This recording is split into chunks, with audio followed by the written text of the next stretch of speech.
Bismillahirrahmanirrahim. Alhamdulillahilladzi hadana lihadza wa ma kunna linahtadiya laula an hadana Allah. Wassalatu wassalamu ala rasulillah sayyidina Muhammadin ibni Abdillah wa ala alihi wa sahbihi wa man tabi'ahu wa wala hawla wala quwwata illa billah wa ba'd.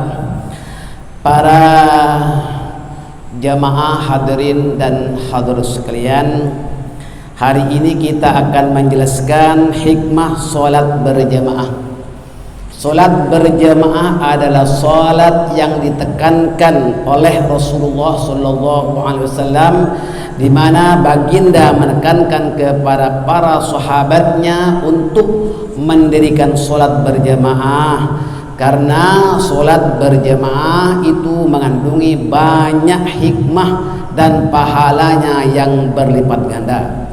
Baginda Rasul bersabda di dalam hadis sahih Bukhari Muslim, "Salatul jamaati tafdalu ala salatil fardhi bi 27 darajatan." Salat berjamaah lebih afdal, lebih utama daripada salat sendirian sebanyak 27 derajat. Nah, ini diterangkan riwayat yang diriwayatkan oleh Ibnu Umar radhiyallahu an. Baik, hikmah solat berjamaah selain memperoleh pahala yang besar, juga dapat berinteraksi dengan saudara-saudara sesama muslim di masjid kalau di masjid.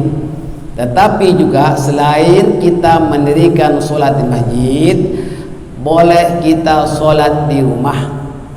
Seperti contohnya orang yang tinggal jauh daripada masjid, tegakkan solat berjamaah di rumah bersama keluarga. Siapa yang ada di rumahnya itulah, jangan sembahyang masing-masing, jangan sembahyang sendiri-sendiri. Hendaklah kita ada yang bertindak menjadi imam.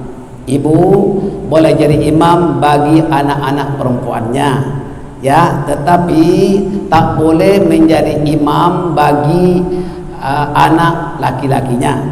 Nah, setiap masjid mestilah ditegakkan solat berjamaah, karena jika tidak dapat solat berjamaah di masjid karena jauh dengan masjid atau sebab-sebab yang lain, maka solat berjamaah hendaklah dilakukan bersama keluarga di rumah.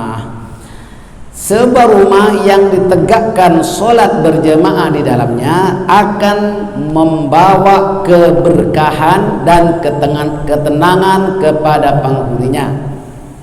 Baginda Rasulullah SAW bersabda, "Nawwiru buyutakum bis salati wa tilawatil Quran." Berilah cahaya rumahmu dengan salat dan membaca Al-Quran. Sebuah rumah kalau di dalamnya penghuninya mendirikan solat dan membaca Al-Quran, berzikir, berdoa, bertasbih dan beristighfar, insyaallah rumah itu akan tentram. Rumahnya tentram dan tidak akan diganggu oleh setan, jin dan segala makhluk halus. Saudara sekalian, rumahmu jangan dijadikan sebagai kuburan. Dalam tuntunan Islam, rumah bukanlah sekedar tempat tidur, bukanlah sekedar tempat istirahat saja, tetapi juga untuk beribadat, mendirikan sholat dan membaca Al-Quran, berdoa dan lain sebagainya.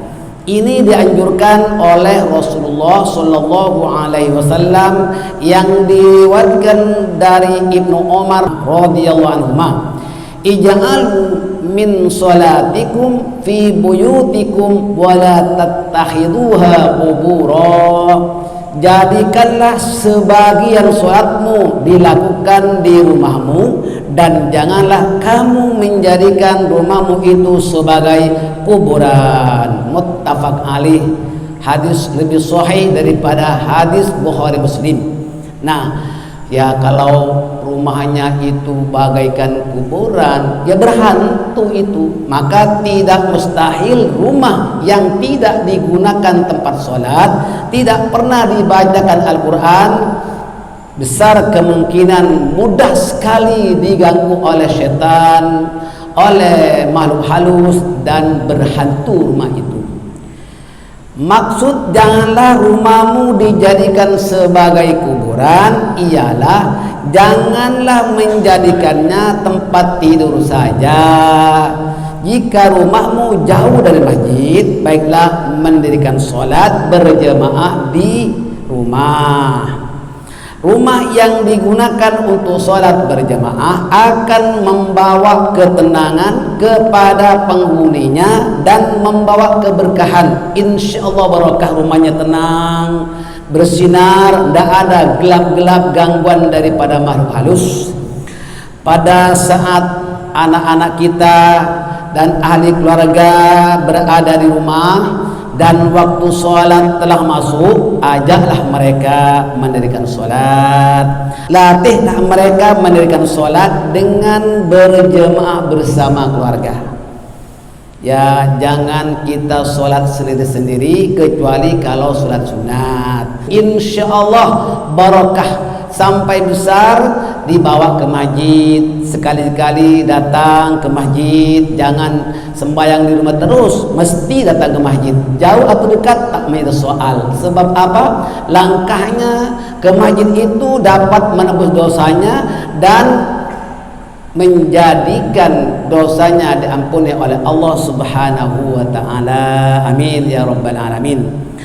Pada saat anak-anak dan ahli keluarganya berada di rumah dan waktu sholat telah masuk, ajaklah mereka mendirikan sholat. Sholat sunat boleh dilakukan di mana saja.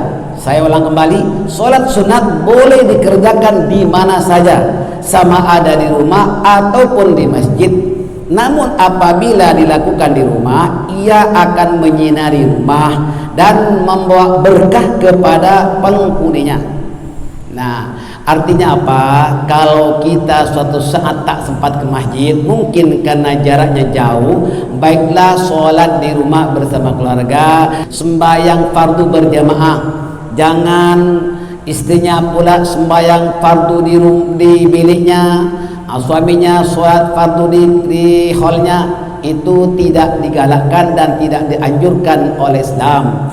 Yang sebaik-baiknya semua keluarga mendirikan sholat. Anak-anak kita perlu dilatih sejak dari buayan, insyaallah.